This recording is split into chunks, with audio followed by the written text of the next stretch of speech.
Saudari-saudaraku terkasih dalam Tuhan Yesus Kristus, selamat pagi dan berkah dalam. Kita berjumpa kembali dalam renungan harian kita, Senin 1 Mei 2023. Kita memasuki bulan Maria dan bisa kita isi dengan kegiatan-kegiatan dan devosi-devosi kepada Bunda Maria.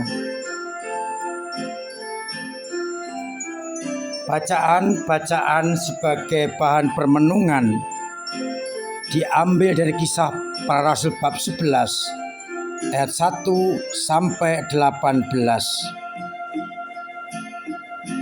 Kita mendengarkan bagaimana sabda Allah kepada Petrus yang menegaskan bahwa tidak ada yang haram dan semua tahir.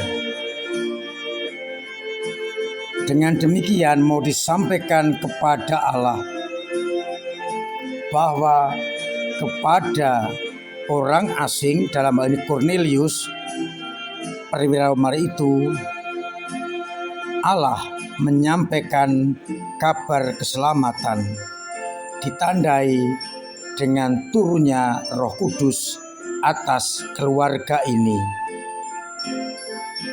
Sedangkan pada bacaan Injil kita akan mendengarkan Yesus menyatakan diri sebagai gembala yang baik yang menyerahkan nyawa bagi domba-dombanya.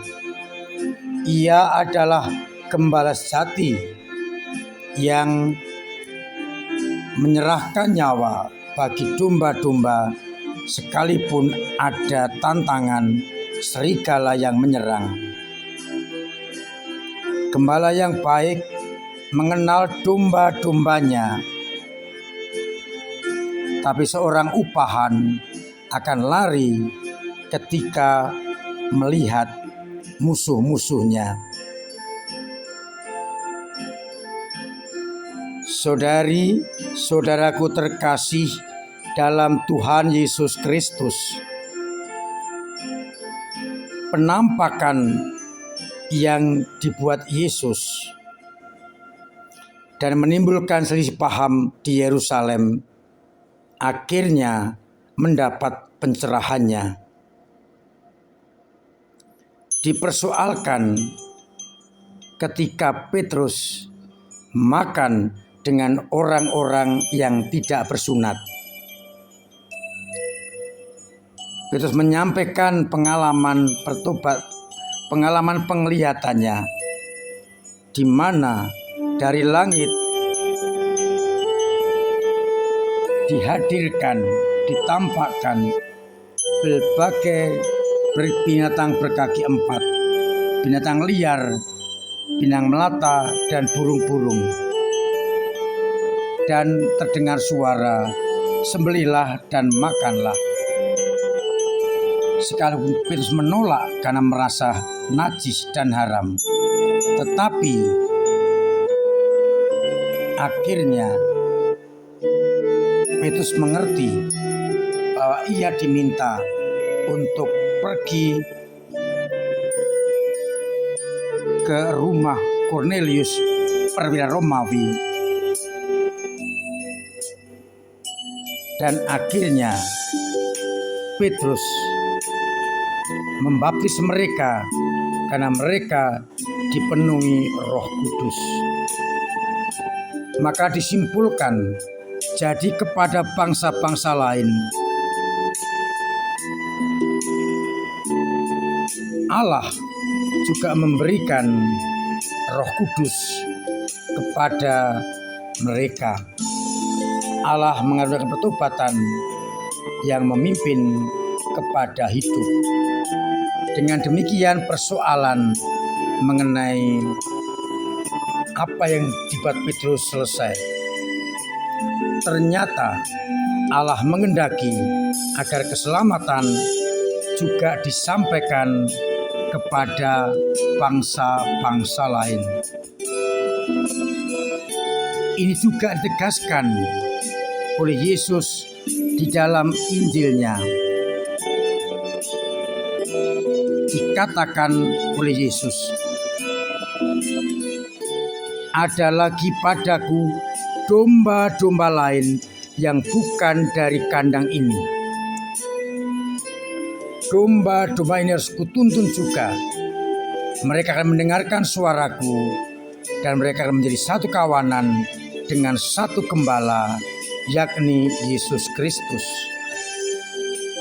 Jadi semakin jelas bahwa keselamatan ditawarkan kepada bangsa-bangsa lain yang dinyatakan Tuhan dengan menyuruh Petrus memakan semua binatang yang diturunkan dari langit. Tidak ada yang haram. Dan akhirnya Kornelius orang asing menerima baptisan. Maka sekalipun keselamatan ditawarkan kepada bangsa-bangsa lain, masih dituntut satu sikap dari kita, yakni terbuka akan gerakan Roh Kudus. Seperti Kornelius dan keluarganya, dan juga mereka harus mendengarkan suara Sang Gembala yang menuntun mereka dan akan menjadikan satu kawanan domba Allah yang sudah ditebus dengan darah sucinya. Dari kedua bacaan, terutama bacaan Injil, satu lagi yang bisa kita ambil sebagai bahan permenungan. Yesus adalah gembala yang baik, yang menjaga, menjamin, menuntun domba-dombanya ke padang rumput yang hijau dan ke air yang tenang. Ia akan menuntun domba-domba itu berjalan di depannya untuk menjaga keselamatan yang datang dari musuh-musuhnya, menuntun mereka ke tempat yang menjadi jaminan, yakni padang rumput yang hijau dan air yang tenang. Oleh karena itu, mari kita pertama-tama meyakini keselamatan ditawarkan kepada siapapun juga, asalkan mereka mau mengerti, mendengarkan suaranya, bertobat, dan juga siap menerima Roh Kudus. Agar terjamin, maka orang harus mengikuti suara Sang Gembala menuju ke tempat yang ia janjikan, yakni ke padang rumput yang hijau dan air yang tenang. Semoga dengan demikian kita akhirnya menjadi satu kawanan dan satu gembala dengan Kristus sebagai kepalanya. Kita bersatu dengan siapapun juga yang berkehendak baik, yang sungguh-sungguh mengikuti, melaksanakan apa yang dikehendaki oleh Tuhan sendiri, agar akhirnya kita sampai kepada kehidupan yang kekal. Tuhan memberkati kita sekalian. Amin.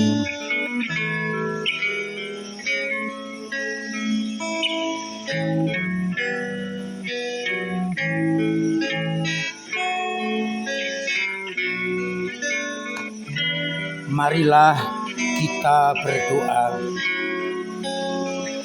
Bapa yang penuh kasih, kami bersyukur karena keselamatan Engkau tawarkan kepada semua manusia, asalkan mereka menanggapi dengan pertobatan, menerima Roh Kudus, mendengarkan suara-Mu, merenungkan sabda Putramu, sehingga kami mengikuti bimbingannya dan dituntun kepada kehidupan yang kekal.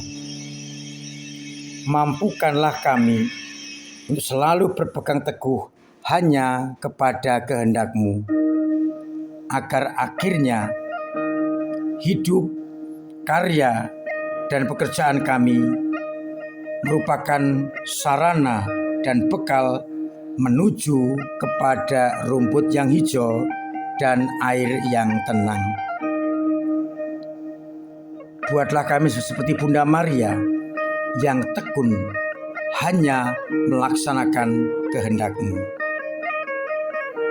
Bantulah, berkatilah, sembuhkanlah umat kami yang sakit lewat dokter, perawat, dan obat-obatan yang diminum, agar mereka boleh beraktivitas seperti sedia kala.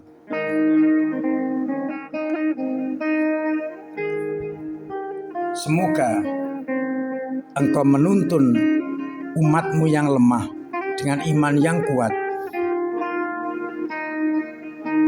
yang punya beban berat Engkau ringankan, yang punya persoalan Engkau urai dan Engkau lepaskan, dan yang persoalan ekonomi Engkau bantu lewat sesamanya, dan usaha Engkau beri keberhasilan, agar akhirnya mereka tetap yakin akan pendampingan-Mu dan tetap percaya akan sabda dan kehendak-Mu. Maka ya Bapa, naungi kami dengan berkat-Mu sendiri, Bapa dan Putra dan Roh Kudus. Amin. Saudara-saudaraku terkasih, tetap saya ingatkan untuk mematuhi protokol kesehatan dengan cuci tangan pakai sabun, pakai masker, jauhi kerumunan, pakai sanitizer, pola hidup sehat, makanan bergizi, booster kedua, dan jaga dari segala penyakit, terutama virus corona. Corona masih ada, maka mari kita jaga diri kita masing-masing dan juga menjaga kesehatan orang lain dengan memakai masker.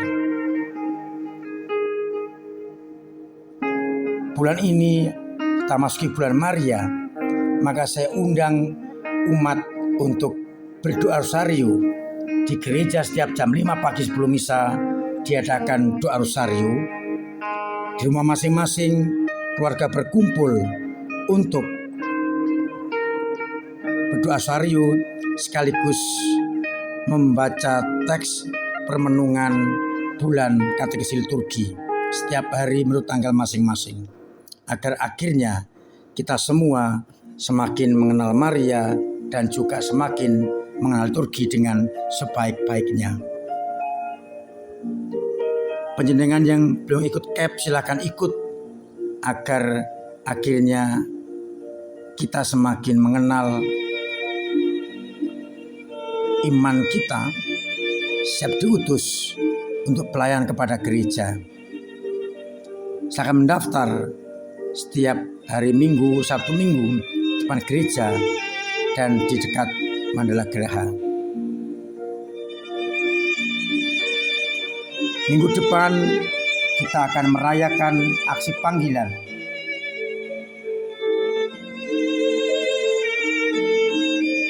Dengan menghadirkan 9 tarekat termasuk MSF. Acaranya adalah tanggal 6 di lingkungan masing-masing diadakan sarasean untuk orang tua dan anak-anak. Orang tua biar paham sehingga mengizinkan anak dan cucunya untuk hidup membiara. Tanggal 6 pagi akan diadakan misa bersama para biarawati dan juga beberapa pia dan pir akan berpakaian busana biara untuk menarik, dan setelah itu akan diadakan sarasean OMK Mesdinar Bir mengenal tarekat-tarekat dengan berbagai macam permainan dan melihat bagaimana kehidupan membiara di Mandala Graha. Silakan mendaftar lewat Google Form atau ke panitia atau ke sekretariat juga boleh. Harapannya hari itu banyak anak-anak kita, orang muda kita yang tertarik sebagai imam, biarawan maupun biarawati. Terima kasih kepada semua saja yang telah ikut mendukung pelayanan gereja lewat dana, doa dan tenaga, lewat kolekte biasa, kolekte pembangunan, sumbangan-sumbangan, maupun juga bentuk apapun yang untuk dapat memperjelas, membantu pelayanan gereja, khususnya untuk pengisian gedung serbaguna kita. Terima kasih atas segala kebaikan Anda untuk gereja. Mas saya undang untuk mengisi gedung serbaguna kita. Semoga kita senantiasa dalam perlindungan Tuhan. Untuk itu, biarlah Tuhan yang membalas kebaikan Anda. Akhirnya saya mengucapkan selamat pagi, selamat merenungkan, salam sehat, Tuhan memberkati.